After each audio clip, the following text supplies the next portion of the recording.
ગુરુદેવ, નરકથી બચવા માટેનું સાધન કયું? પાપ તો થઈ જ ગયું છે, પણ પાપ થયા પછી પણ નરકમાં ન જવું પડે એના માટેનું શ્રેષ્ઠ સાધન કયું?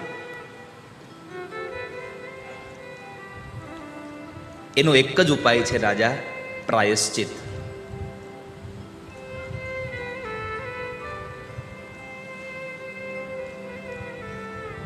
મનુસ્મૃતિમાં પ્રાયશ્ચિત માટેના વિધિ વિધાનો બતાવ્યા છે,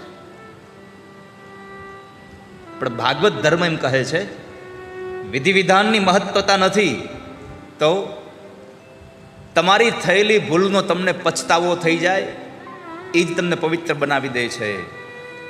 હા પસ્તાવો વિપુલ ઝરણું સ્વર્ગથી અહીં ઉતર્યું છે, અને પાપી એમાં ડૂબકી દઈ અને પુણ્યશાળી બને છે. હા પસ્તાવો વિપુલ ઝરણું, તમારી ભૂલનો તમને પછતાવો થઈ જાય એ જ માત્ર એક તમારું સ્નાન છે. પાપ કર્યા પછી ગંગાજીમાં નાવા જાઓ અને છતાં પણ તમને કોઈ જરાક પણ આમ મનમાં તમને ખેદ ન હોય કે મેં પાપ કર્યું, તો ગંગાજીનું સ્નાન પણ વ્યર્થ જાય છે. અને પાપ કર્યા પછી ઘરમાં બેસીને પણ તમારી આંખમાં આંસુ આવી જાય, મારાથી પાપ થઈ ગયું. આ પ્રાયશ્ચિત ગંગા જેટલું તમને પવિત્ર ન કરી શકે એટલું તમારું પ્રાયશ્ચિત તમને તમારો પછતાવો પવિત્ર કરી દે છે. વાલા ભક્તો,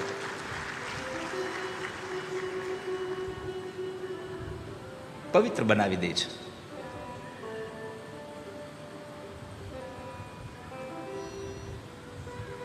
તો મહારાજ, એક નામ માત્રથી કોઈનો ઉદ્ધાર થઈ ગયો એવી કોઈ ઘટના ખરી?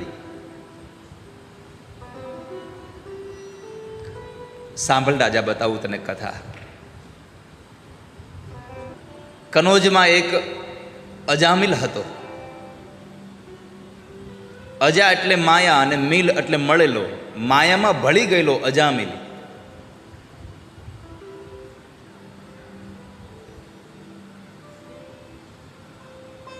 એક માત્ર દુસંગ થઈ ગયો, કુસંગ થઈ ગયો. અને કુસંગથી માણસ અધર્મના માર્ગ ઉપર ચડી ગયો. તમારો સત્સંગ તમને કૃષ્ણ બનાવવાની તાકાત ધરાવે છે, અને તમારો કુસંગ કૃષ્ણમાંથી કંસ બનાવવાની તાકાત ધરાવે છે.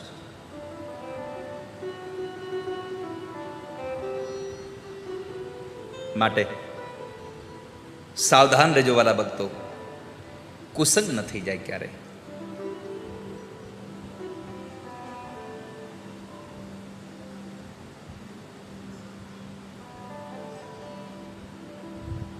અજામિલને એના પિતાએ એક વખતના સમયે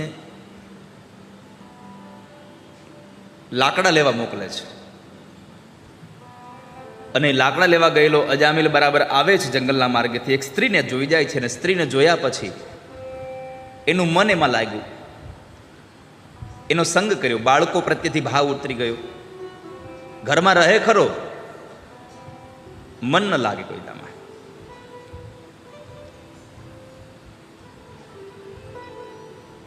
વૃદ્ધાવસ્થાને આરે ઠેઠ ગયો છે. 10 દીકરાઓ હતા. 88 વર્ષની ઉંમરે અજામિલ બરાબર પથારીમાં પડ્યો તો બપોરના સમયે, અને બાળકનો 10મો દીકરો જે હતો એ આંગણામાં રમતો હતો. ત્યારે યમના દૂતો આવીને એને પકડે છે, કાળપાશમાં બાંધે છે. કાળપાશમાં બાંધી અને એને લઈ જવાની તૈયારી કરે. ત્યારે જ્યારે મૃત્યુ સામે આવે ત્યારે ડરી ગયો, અને મરણના અંતિમ સમયે આપણને બધું એ જ યાદ આવે. ભગવાનનું નામ તો યાદ આવે નહીં. અંતિમ સમયે દીકરા યાદ આવે, પત્ની યાદ આવે, મા બાપ યાદ આવે, ભાઈઓ યાદ આવે છે.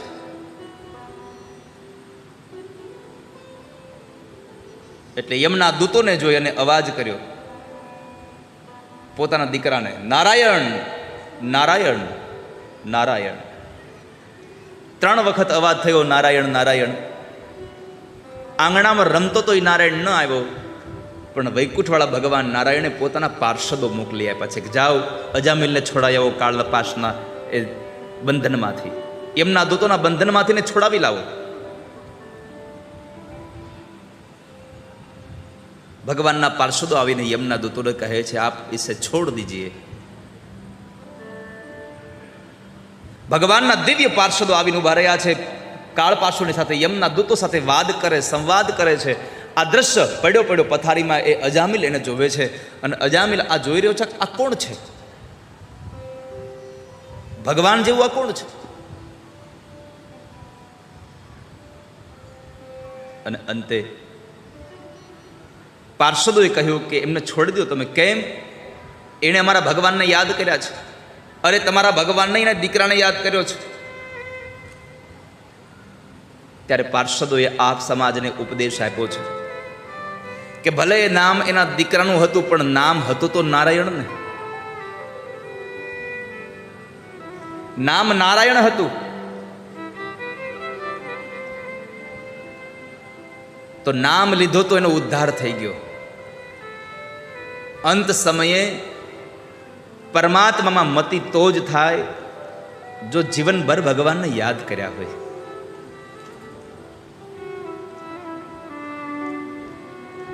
એક બાપા બીમાર પડ્યા, ડોક્ટરને બોલાવ્યા.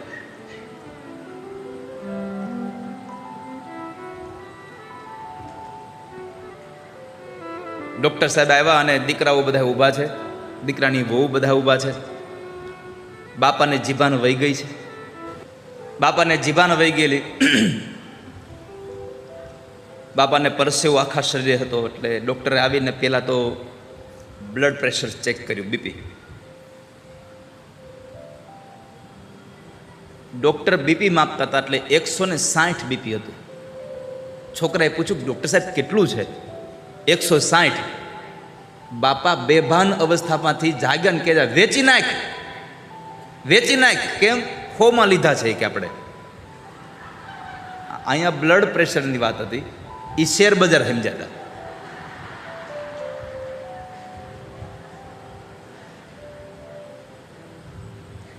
અંત સમયે પ્રભુ તો યાદ આવે જો જીવનમાં પહેલેથી ભગવાનને યાદ કર્યા હોય.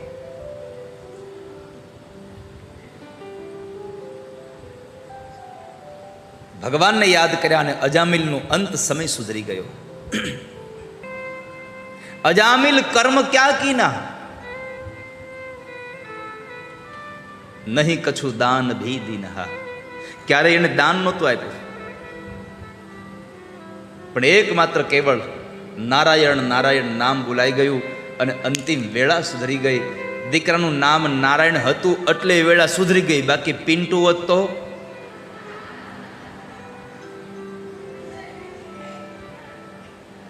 નામ એવું રાખો કે અંતિમ સમયે, અંતિમ વેળાએ, અરે વૃદ્ધાવસ્થામાં આપણને બોલાવતા લાગ આવે ને એવું નામ રખાય. હવે એ 5-15 વર્ષનો પિન્ટુ હોય તો આપણને બોલાવવાનું ગમે, હાલો ભાઈ પિન્ટુ અહીંયા આવે. પણ હવે 80 વર્ષને કહેવાય પિન્ટુ બાપા હાલો એમ?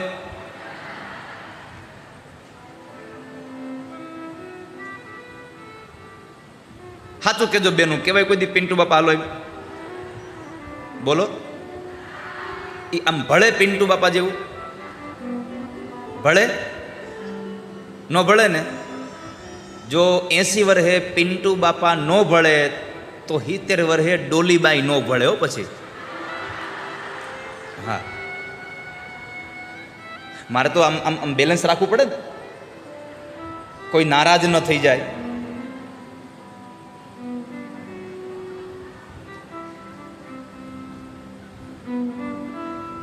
નામનો મહિમા છે વાલા ભક્તો. નામ લિયા ન સબ લિયા સભી શાસ્ત્ર કા ભેદ, बिना नाम नर के गया पड पड चारो वेद. જેણે નામ લીધું એનો ઉદ્ધાર થયો છે આ સંસારમાં. નામનો મહિમા બતાવ્યો. પરમાત્માના નામનું કવચ રાખજો. ઇન્દ્રને પરમાત્માના નામનું કવચ હતું. જ્યારે વિશ્વરૂપના પિતા ત્વષ્ટાએ વૃત્રાસુરની ઉત્પત્તિ કરી અને એ વૃત્રાસુર જ્યારે ઇન્દ્રની હારે યુદ્ધ કરતો હતો અને ઇન્દ્રને હાથી સહિત વૃત્રાસુર પોતાના પેટમાં ગળી ગયો છે. ભાગવતમાં કથા છે. એટલું મોટું વિશાળ સ્વરૂપ ધારણ કર્યું કે ઇન્દ્રને પોતાના પેટની અંદર ગળી ગયો. પણ ભગવાન નારાયણના નામનું કવચ હતું એટલે ઇન્દ્રએ પોતાના વજ્ર વડે વૃત્રાસુરનું પેટ ચીરી બહાર આવ્યો છે અને બહાર આવી અને પોતાના હાથમાં રહેલા દધીચી ઋષિના અસ્થિમાંથી બનાવવામાં આવેલું જે વજ્ર છે એ વજ્ર દ્વારા વૃત્રાસુરનો વધ કર્યો છે, એનો ઉદ્ધાર કરી દો. કેમ? ભગવાનનું નામનું એનું કવચ હતું એટલા માટે. નારાયણ કવચ રાખજો, પરમાત્માના નામનું કવચ રાખજો તો જીવન ધન્ય બની જશે. અને એ વૃત્રાસુર જેની વૃત્તિ અસુર છે એ વૃત્રાસુર છે. ગયા જન્મનો ચિત્રકેતુ રાજા, 1 કરોડ રાણીઓ હતી. 1 કરોડ રાણીઓનો અર્થ છે ચિત્રકેતુને પોતાની વિચારધારાઓ, પોતાના સંકલ્પ વિકલ્પ અનેક હતા એટલે 1 કરોડ રાણીઓ બતાવી. અને એ વૃત્રાસુર ભગવાનનો પરમ ભક્ત, એમણે મૃત્યુના સમયે ભગવાનને પ્રાર્થના કરી, હે ભગવાન મને એટલી કૃપા કરજો. આ સંસારમાં 4 વસ્તુઓ માગવામાં આવે: ધર્મ, અર્થ, કામ અને મોક્ષ. 4 વસ્તુઓ જ્યારે પરમાત્મા પાસે માગવામાં આવે તો ધર્મની અંદર શું માગશો? આ દુનિયાનો સૌથી સારામાં સારો ધર્મ કયો? એક જ ધર્મ છે અને એ ધર્મ શરણાગતિ. શરણાગતિ જેવો આ સંસારમાં બીજો કોઈ ધર્મ નથી. મારો ધર્મ તમારી શરણાગતિ છે. મારો અર્થ, આ સંસારમાં ભગવાનના ભક્તની સાચી સંપદા શું? ભગવાનનો ભક્ત પરમાત્મા પાસે કોઈ ધન ન માગે, ધનમાં એક જ વસ્તુ માગે, ભક્તિ. પ્રભુ દ્યો તો મને ભક્તિ દેજો. દરેક યુગમાં અમને તમારામાં મન લાગેલું રહે, દરેક યોનિમાં અમે તમને યાદ કરતા રહીએ એવી કૃપા કરજો ભગવાન. આ 4 શ્લોકની સ્તુતિ વૃત્રાસુરે બતાવી, એ કથા બતાવી. 6મ સ્કંદ પછી 7મ સ્કંદની કથામાં એક 7 વર્ષનો પ્રહલાદ અને 100 વર્ષની તપશ્ચર્યા કરી એમણે માના ઉદરની અંદર, અને 100 વર્ષની તપશ્ચર્યા એના પિતા હિરણ્યકશિપુએ કરી મંદરાચલ પર્વત ઉપર. અને બ્રહ્માજી પ્રગટ થયા, વરદાન માગ્યું, ન રાતે મરું, ન દિવસે મરું, ન ઘરમાં, ન બહાર, ન આકાશમાં, ન ધરતીમાં, ન લીલાથી, ન સુકાથી, ન અસ્ત્રથી, ન શસ્ત્રથી, ન માણસ, ન પશુ. બ્રહ્મા તમારું સર્જન મરે મારી ન શકે એવું વરદાન માગ્યું. અને પછી વરદાનના ભાવને લઈ અને પોતે બધા લોકોને ત્રાસ આપી રહ્યો છે. પોતાના પત્ની કયાધુને દેવર્ષિ નારદના આશ્રમમાંથી છોડાવી લઈ આવ્યા અને પોતે પોતાના પત્નીના ઉદરમાં રહેલા પ્રહલાદજી મહારાજનું પ્રાગટ્ય થયું. અને એ પ્રહલાદજી મહારાજ ભગવાનના અનન્ય ભક્ત હતા. મોટા થયા, આશ્રમની અંદર ભણવા બેસાડ્યા. આને નારાયણ સાથે વેર હતું. કોને? હિરણ્યકશિપુને. કારણ કે એના ભાઈ હિરણ્યાક્ષને માર્યો હતો. સહોદરને મારવાનું વેર લેવું હતું એટલે કોઈને નારાયણનું નામ લેવા દેતો નહોતો. પણ એનો દીકરો પ્રહલાદ નારાયણ નારાયણ કરતો હતો. આ દુનિયાનો નિયમ છે, જેને કોઈ ન પૂગે ને એને એનું બરાબર છે ને.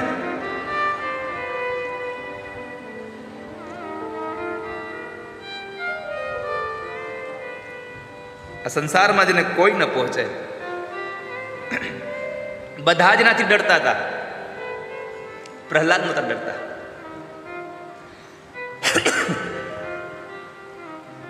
પ્રહલાદને વારંવાર નારાયણનું નામ લેતા લેતા જોઈ ગયા. એટલે હિરણ્યકશિપુએ નક્કી કર્યું કે આવા છોકરાની શું જરૂર છે, આપણે મારી નાખો આને. એટલે મારી નાખવા માટે થઈને કેટલા ઉપાયો કર્યા. પર્વત ઉપરથી ફેંકો, નદીમાં નાખો, અગ્નિમાં બાળ્યો, ઝેર આપીને મારવાના પ્રયત્નો કર્યા, હાથીના પગ નીચે કચરાવાના પ્રયત્ન કર્યા, પણ એનો વાળ વાંકો ન થયો. કેમ? મારને વાલે સે બચાને વાલા બહોત બડા હોતા હૈ. જે મારે છે એના કરતા બચાવવાળો મોટો છે, એટલે મરતા નથી પ્રહલાદજી મહારાજ. અને પછી પ્રહલાદને પૂછ્યું, પ્રહલાદ ક્યાં છે તારો નારાયણ? પ્રહલાદે કીધું, પિતાજી ક્યાં છે મારો નારાયણ? ન પૂછો ક્યાં નથી મારો નારાયણ. હરિવ્યાપક સર્વત્ર સમાના, જલે વિષ્ણુ સ્થલે વિષ્ણુ, વિષ્ણુ પર્વત મસ્તકે, જ્વાલા માલા કુલે વિષ્ણુ, સર્વમ વિષ્ણુ મયમ જગત. આ દુનિયામાં અત્ર તત્ર સર્વત્ર પરમાત્મા વ્યાપક છે, પ્રભુ વ્યાપક છે. વૈશાખ મહિનાની અંજવાળી 14, અને બસ આવો સંધ્યાનો કાળ થતો આવતો હતો. પ્રહલાદને બોલાવીને પૂછ્યું, પ્રહલાદ, ક્યાં છે તારો નારાયણ? આ સ્તંભમાં છે તારો નારાયણ? આ સ્તંભમાં છે તારો નારાયણ શબ્દ સાંભળ્યા એટલે પ્રહલાદે કીધું, પિતાજી, તમને નથી દેખાતો? તમને નથી દેખાતો?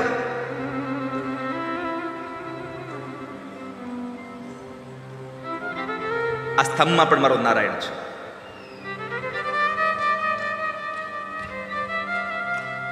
આ સ્તંભમાં પણ મારો ભગવાન છે. અને ત્યારે આવેશમાં આવીને હિરણ્યકશિપુ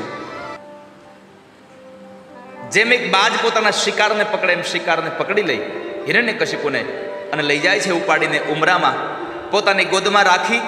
અને હિરણ્યકશિપુને પ્રશ્ન કર્યો, જોઈ લે હિરણ્યકશિપુ, તે માગ્યુમાંથી કઈ ઓછું તો નથી ને? ન રાતે મરું ન દિવસે મરું, અત્યારે સંધ્યાકાળ છે. ન ઘરમાં ન બહાર, તું ઉમરામાં છો, નથી આકાશમાં નથી ધરતીમાં, મારી ગોદમાં છો. તે કીધું, તું માણસથી નહીં પશુથી નહીં, જોઈ લે મારું શરીર, નથી હું માણસ નથી પશુ. ભગવાને નખ બતાવીને કીધું, આને લીલા પણ ન કહેવાય, સૂકા પણ ન કહેવાય, અસ્ત્ર પણ ન કહેવાય, શસ્ત્ર પણ ન કહેવાય. અને બ્રહ્માએ મારું સર્જન નથી કર્યું, મેં બ્રહ્માનું સર્જન કર્યું છે. પરમાત્માને એટલો બધો આવેશ હતો કે પરમાત્માએ હિરણ્યકશિપુના પેટને ચીરી એમાંથી આંતરડાઓ કાઢી કાઢી પોતાની ડોકમાં પહેરવા લાગ્યા છે. અને જ્યારે હિરણ્યકશિપુનો ઉદ્ધાર કર્યો ત્યારે દેવતાઓએ પુષ્પના ટોપલા સાથે ભગવાનને વધાવી અને પરમાત્માનો જય જયકાર કર્યો.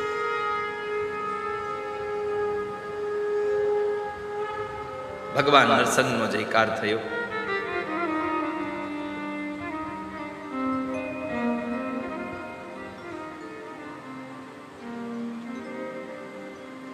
દેવતાઓએ ભગવાનની સ્તુતિ કરી છે. ભગવાન શાંત ન થયા. બ્રહ્માજી લક્ષ્મીજીને લઈ આવ્યા છે કે કોઈકનું નહીં માને પણ એના ઘરવાળાનું તો માનશે ને. ભગવાન અતિશય આવેશમાં હતા, જેની આંખોમાંથી અગ્નિ ઝરતી હતી. પરમાત્મા અતિશય આવેશમાં હતા એટલે લક્ષ્મીજી પણ એને ઓળખી ન શક્યા. અને બ્રહ્માજીએ પ્રહલાદને કીધું, પ્રહલાદ, તમે ભગવાનની સ્તુતિ કરો ને. અસુર યોનિનો બાળક પરમાત્મા પાસે આવી બે હાથ જોડી અને સ્તુતિ કરે છે, પ્રભુ, મેં સાંભળ્યું છે નથી તમે રૂપથી પ્રસન્ન થતા, નથી તમે ધનથી પ્રસન્ન થતા, ન તમે ઐશ્વર્યથી પ્રસન્ન થનારા છો, ન તમે બળથી, ન તમે યજ્ઞથી પ્રસન્ન થનારા છો. મેં સાંભળ્યું છે કેવલ પ્રાર્થનાથી પ્રસન્ન થનારા છો. હું તમારી પ્રાર્થના કરું છું. બ્રહ્માદિક દેવતાઓ તમારી સ્તુતિ ન કરી શકે તો હું તો પામર જીવાત્મા છું, રાક્ષસને ત્યાં જન્મેલો છું, શું આપની સ્તુતિ કરું? આપ શાંત થાઓ. ભાગવતમાં બહુ બધા ભક્તોએ સ્તુતિ કરી છે, પણ સૌથી વધારે જો લાંબામાં લાંબી કોઈની સ્તુતિ હોય તો કેવલ પ્રહલાદની સ્તુતિ છે. કારણ પ્રભુ ક્રોધમાં હતા, ક્રોધને શાંત થતા વાર લાગે. પ્રહલાદે સ્તુતિ કરી છે, બહુ લાંબી સ્તુતિ છે. પ્રહલાદની સ્તુતિથી માત્રથી ભગવાન પ્રસન્ન થયા અને એમને વરદાન માગવા કહ્યું. વરદાનમાં પ્રહલાદજી મહારાજ એટલું માગ્યું, મારા પિતાશ્રીને તમારું ધામ મળે, તારા માટે પ્રહલાદ માગી લે. તો પ્રહલાદ એટલું કીધું, પ્રભુ, તમારે આપવું હોય તો એટલું આપો કે મને જીવનમાં કોઈ જગ્યાએ અપેક્ષા ન રહે. પ્રહલાદે કીધું, મારા જીવનમાં અપેક્ષાનો અંકુર ક્યાંય પડ્યો હોય તો એને મૂળમાંથી કાઢી અને નાખી દો. મારા જીવનમાં અપેક્ષા ન રહેવી જોઈએ, મને અપેક્ષા ન જોઈએ. પરમાત્મા પાસે વાલા ભક્તો માગો ને તો અપેક્ષા ન રહે એવું માગજો. માગું તો પ્રભુ તમારી ભક્તિ માગું, પણ આપણે તો માગવાનો વારો આવે એટલે પહેલો વહેલો પૈસો માગીએ. હે ભગવાન, પૈસો આપજો, સારું મકાન આપજો, આ બધું માગ્યા કરીએ. આવું બધું ઓછું માગજો. માગવું હોય તો પરમાત્મા પાસે ભક્તિ માગજો. જેવું ને તેવું માગશો ને તો આપી નહીં દે. અને નહીં આપેનું એક જ કારણ છે,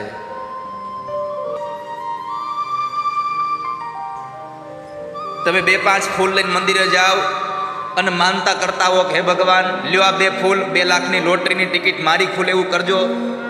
રામના નામ લ્યો.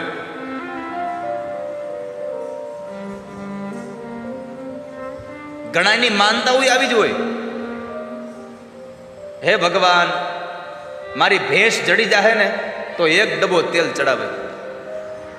હનુમાનજીને માનતા કરી હોય, મારી ભેંસ મળી જાહે તો 1 ડબ્બો તેલ ચડાવે. હનુમાનજી ગણતરી કરે, આની 50,000ની ભેંસ ગોતી દઉં તો 1500નો ડબ્બો આપે. 48,500ની ખોટ જાય. સૂંઢ વડે પાણી ભરી ભરીને એકબીજાને ભીંજવી રહ્યા છે. પણ ભૂલી ગયો હાથી કે જો હું અહીંયા બહુ વધારે સમય રહીશ તો મને મૃત્યુ પકડી લેશે. હાથી એટલે જીવાત્મા છે, સરોવર એટલે આ દુનિયા છે, અને આ સરોવરની માયા, આ ભૌતિક સુખ એ જળ છે, અને આ ભૌતિક સુખમાં મૃત્યુ એ મગર છે. અને ઘટના પણ એ જ ઘટી. હાથી ભૂલી ગયો, જેમ આપણે ભૂલી જાય છે કે મરી જવાના છીએ, એ ભૂલાઈ ગયું હાથીને. અને એને લઈ અને મગર રહેતો તો જળમાં, એને હાથીનો પગ પકડ્યો, એને ખેંચીને લઈ જાય છે અંદર. હાથને એના બચાવો એ ભગવાન ભરોસે છોડી દીધો હાથીને કે હવે તો ભગવાન બચાવે તો થાય. આ દુનિયામાં આપણું આવું છે વાલા ભક્તો, યાદ રાખજો. આ હાથીની કથા એટલે આપણી કથા છે. જ્યારે બીમાર પડીએ અને ડોક્ટરો એમ કહે ને કે ભાઈ હવે આની દવા ન થાય કાંઈ, એટલે આપણે ઘરે લઈને લઈ આવીએ, ભગવાન ભરોસે મૂકી દઈએ. ખબર પૂછવા આવે કોઈ, કેમ છે બાપુજીને, તો કહે હવે તો ભગવાન કરે એમ સાચું. આ દુનિયા છે એટલે ભગવાન ભરોસે છોડી દઈને એના કરતાં પહેલેથી ભગવાનનો ભરોસો રાખજો. દુઃખી નહીં થાવ વાલા ભક્તો, ક્યારે પહેલેથી ભગવાનનો ભરોસો રાખજો.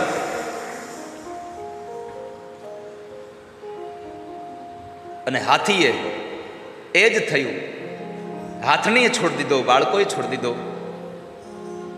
અને જ્યારે પોતાના એક પછી એક અંગ ડૂબવા લાગ્યા અને જળમાં છેલ્લે સૂંઢ બારી છે, શ્વાસ રૂંધાવાની તૈયારીઓ થઈ રહી છે, અને ત્યારે પરમાત્માને યાદ કર્યા છે. ભગવાનને અંતરથી યાદ કર્યા. અને આ દુનિયામાં જે માણસ પરમાત્માને અંતરથી યાદ કરે એની બાજુવાળો બેઠો બેઠો સાંભળે કે ન સાંભળે એની ખબર નથી, પણ પરમાત્મા સાંભળે છે. મારો ભગવાન ઠાકોરજી સાંભળે છે. અહીંયાથી એક અંતરમાંથી નાદ થાય ને, એ કદાચ તમારો અવાજ તમને એમ લાગે કે આ મંડપની બહાર નથી ગયો. ભાવ વગરનો અવાજ કરો તો મંડપની બહાર પણ ન જાય, અને ભાવ સાથે ખાલી મનમાં અવાજ કરો ને તો દ્વારિકા મારા ઠાકોરજીના કાનમાં સંભળાઈ જાય. શબ્દ હતા 2 જ ખાલી, હરિ. હરિ શબ્દમાં હ બોલે ને ત્યારે ભગવાન દ્વારિકામાં હતા, અને રી શબ્દ પૂરો થયો ત્યાં તો પરમાત્માએ ઝુંડનું મસ્તક કાપી નાખ્યું હતું. हरि को पुकारने में करी को लगी देर, करी को उवारने में हरि को न लगी देर. આ જીવ ભગવાનને બોલાવવામાં મોડું કરે છે, પણ બોલાવ્યા પછી પરમાત્મા આવવાનું મોડું નથી કરતા. હા, કસોટી કરે કદાચ, પણ કસોટી કરે તો એમાં થાકી ન જવું વાલા ભક્તો. પણ આપણે તો ત્યારે જ થાકી જઈએ જ્યારે ભગવાન બરાબર નજીક પહોંચી ગયા હોય, ત્યાં જ પૂરું થઈ જાય, ત્યાં જ ભરોસો ઉડી જાય. આપણને છેક સુધી ભરોસો હોય, પણ ભગવાન જ્યારે કામ કરવા માટે તૈયાર થાય તઈ જ ભરોસો ઉડી જાય. એકવાર ભગવાન દ્વારિકામાં જમતા હતા, માં રૂકમણી ભગવાનને જમાડતા હતા.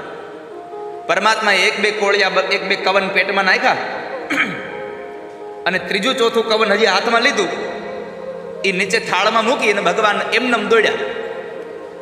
પરમાત્મા દોડ્યા. રૂકમણીજી વિચાર કરવા પડી ગયા કે આવું શું થયું કે પ્રભુ જમતા જમતા ભાગી ગયા. થોડીક વાર થઈ ત્યાં પ્રભુ આવી અને પોતાના અંગરખાથી પોતાનો જ પરસેવો લૂછી અને વળી પાછા જમવા બેસી ગયા. રૂકમણીએ આતુરતા સાથે ભાવથી પ્રશ્ન કર્યો, પ્રભુ એવું તો કયું કામ યાદ આવી ગયું કે જમતા જમતા જવું પડ્યું? કંઈ નહીં, રહેવા દો ને રૂકમણી, જમવા દો મને. ના પ્રભુ કયો, અને બેનોને જેમ ના પાડો એમ વળગી. હા, એનો સ્વભાવ છે. એને કોઈ વાત તમે અડધોરી મૂકી દો. તમે જોજો, મેં આગળ કહ્યું હતું, આજ ફરી પાછો કહું, ઓફિસે આવો ઓફિસથી અને ઘરમાં સોફા પર બેઠા હોય, તમને પાણી આપવા આવે ત્યારે તમારે ખાલી એટલું કેવું, આજ તો પણ હવે છે ને હાવ આટલું કંઈ મૂકી દે તમારે. પછી આગળનું તમને જ્યાં સુધી તમારા મોઢામાંથી બોલાવે નહીં ત્યાં સુધી એને હક ન થાય. એ આખી વાત બોલાવે પાર કરે. એટલે રૂકમણીજીને ભગવાને કીધું, પ્રભુ કયો મને શું વાત છે? ભગવાન કે જવા દો ને, કાંઈ છે નહીં, જમી લેવા દો ને શાંતિથી. માતાજી હક ન લેવા દીધું. રોટલી આપે તો કે કયો તો ખરા હું થયું? ગાજરનો હલવો પીરસો, કયો તો ખરા હું થયું? એક પછી એક વખત પૂછતા જાય. ભગવાને કીધું, અરે એમાં કંઈ હતું નહીં. મારા ભક્તને ગામના લોકો બજારમાં લાવીને મારતા હતા અને મારો ભક્ત એમ કહેતો હતો કે મને તો કૃષ્ણ બચાવશે, મને તો કૃષ્ણ બચાવશે. એટલે હું એને બચાવવા ગયો હતો દેવી, બીજું કાંઈ નહોતું. માતાજીએ કહ્યું, પ્રભુ બચાવ્યો કે નહીં? એને ગામના લોકોથી છોડાવ્યો કે નહીં? ભગવાને કીધું, પછી જરૂર ન પડી, પાછો વહી આવ્યો. કેમ? તો કહે છે કે જ્યાં સુધી એને મારતા હતા ત્યાં સુધી એમ કહેતો હતો કે મને તો ભગવાન બચાવશે. એ કોઈને મારતો નહોતો સામે. એટલે હું અહીંયાથી ન્યા ગયો, પણ જ્યાં એની પાસે પહોંચું એના પહેલા એને મારા ઉપરનો ભરોસો ઉડી ગયો કે મને કૃષ્ણ નહીં બચાવે. એટલે એણે હાથમાં પથ્થર લઈ લીધો મારવા માટે. એટલે હું પાછો વળી ગયો. આપણા બધાનું આવું થાય છે, ભગવાન બચાવવા આવે તઈ જ પથ્થર લઈ લઈએ છે, તઈ જ પથ્થર ઉપાડીએ આપણે. ગજેન્દ્રને ભગવાને છોડાવ્યો, ઝુંડનું મસ્તક કપાયું અને હું નામનો ગંધર્વ પ્રગટ થયો. અને ત્યાર પછી હાથીને ભગવાને સ્પર્શ કર્યો, ઇન્દ્રદ્યુમ્ન નામનો રાજા પ્રગટ થયો. અહીંયા એક વાત કરીને આપણે આગળ જઈએ, ચિંતા ન કરતા.